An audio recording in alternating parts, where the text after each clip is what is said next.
Salut Francis. Bonjour, Et Mario. je sais que c'est un sujet qui t'intéresse au plus haut point, la possibilité pour les Canadiens d'acheter des véhicules électriques chinois.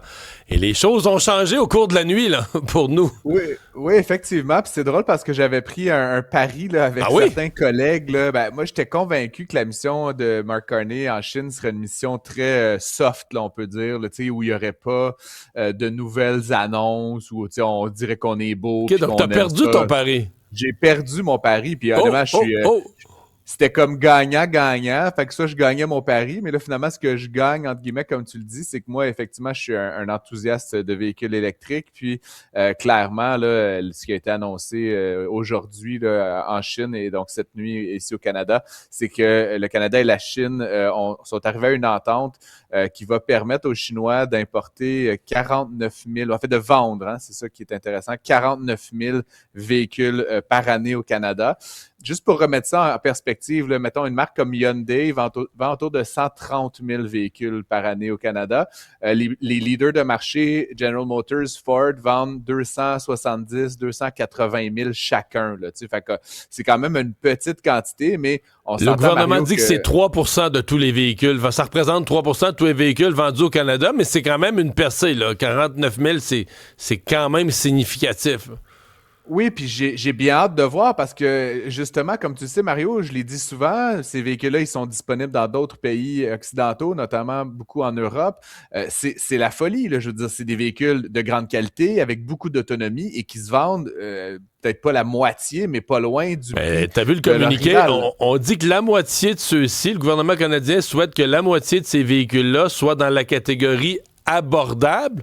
35 000 et moins. Mais là, présentement, il y en a presque plus sur le marché du 35 000 et moins, même dans des petits véhicules pas équipés, là. Exactement. Et compare ça, mettons, avec un F-150 Lightning qui se vend 80 000 Mario, il y a pas photo, là. Donc, le problème que je vois comme économiste, c'est que là, on dit max 49 000, mais coudonc, s'il y a 100 000 personnes qui en veulent, tu sais, comment va-t-on? Est-ce que ça va être au plus fort la poche? Ouais, il va Le y avoir premier des qui files tire son d'attente.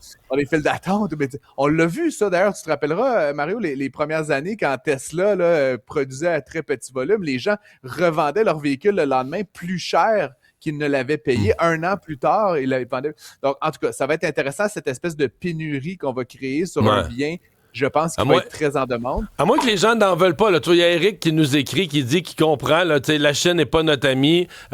Il comprend, il faut cependant faire avec, mais lui, personnellement, rien ne me fera acheter un véhicule chinois. Est-ce qu'il va y avoir une réticence?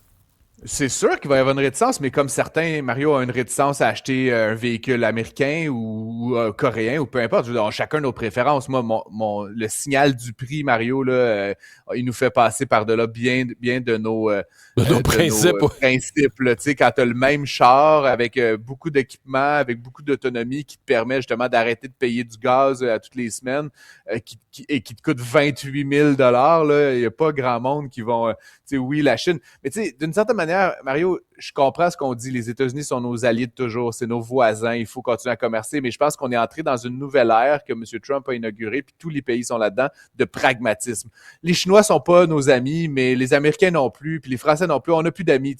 On a des gens qu'on aime bien, on a des gens avec qui on fait du commerce, mais il faut d'abord penser à nos propres intérêts. Et en la matière, ben clairement, on a protégé le marché canadien pour faire plaisir aux Américains. Ce faire plaisir-là a moins de sens aujourd'hui, ce qui ne veut pas dire qu'il faut nécessairement envoyer promener les Américains. Puis je termine là-dessus, mais moi, ce qui me frappe là-dedans, on a beaucoup accusé Mark Carney d'aplaventrisme économique là, depuis son arrivée au pouvoir. C'est quand même, tu sais, M. Trump qui a lu ça ce matin, là, c'est un signal qu'on a envoyé, là, M. Ouais. Carney. Là, c'est une décision, j'ai l'impression, qui va faire beaucoup couler d'encre aux États-Unis. Je veux t'entendre sur deux questions bien précises et bien pointues.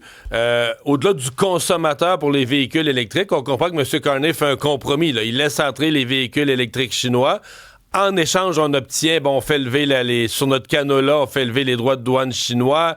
On les fait lever partiellement sur le canola, complètement sur les pois, les fruits de mer. Est-ce que le Canada a bien négocié? Est-ce que le donnant-donnant dans ton esprit se tient? Ben, j'ai l'impression qu'on y va vraiment à tâtons là, avec les Chinois. Puis je sais pas si tu as remarqué dans le langage, là, tout ça commence en mars. Les Chinois se sont pas tout à fait engagés à enlever. C'est comme s'ils vont voir si on va laisser rentrer des votistes. J'ai l'impression qu'on s'est donné un cadre de meilleures conditions de libre-échange, mais je pense que tout ça va se dérouler au cours des prochains mois. Puis ça va être comme un peu donnant-donnant. Là. Un auto-rentre, un boisseau de canola peut repartir. Donc, ça sera très intéressant de voir comment ça se joue. Puis c'est sûr que M. Trump, comme un chien dans un jeu de quilles, il va réagir. Là. Je pense pas qu'il va... Les Américains...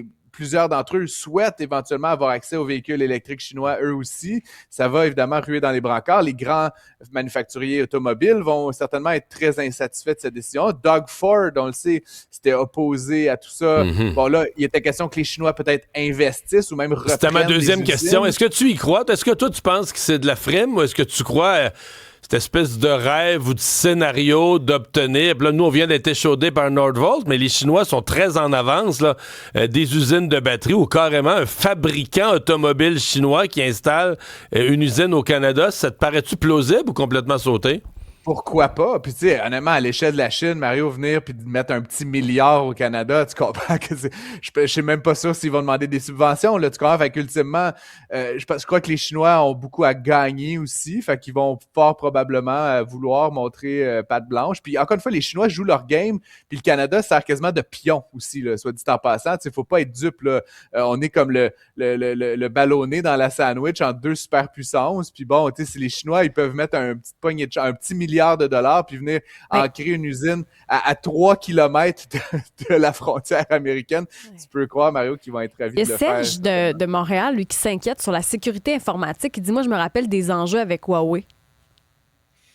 Oui, écoute, il y a tout ça, là, puis je veux dire, à quelque part, je pense qu'on va voir une chose à la fois. Je veux dire, tu sais, il y a toute la question de la sécurité informatique des F-35 aussi par ailleurs. Tu sais, je veux dire, l'enjeu étant que le Canada n'est pas un pays qui est technologiquement souverain aujourd'hui. On produit pas d'appareils militaires, on produit pas de voitures, on produit rien. Donc, on va toujours être sujet à ce que les données puis à ce que les logiciels soient fabriqués ailleurs, jusqu'à ce qu'un jour, peut-être, on construise ça à part entière ici. Mais on le dit souvent, les données canadiennes, elles sont pas au Canada, elles sont toutes hébergées à quelque part en Californie. Puis si demain matin, Donald Trump il décide que Mario Dumont, c'est plus son ami, ben il va aller fouiller sur tout son historique de navigation, son hébergement web.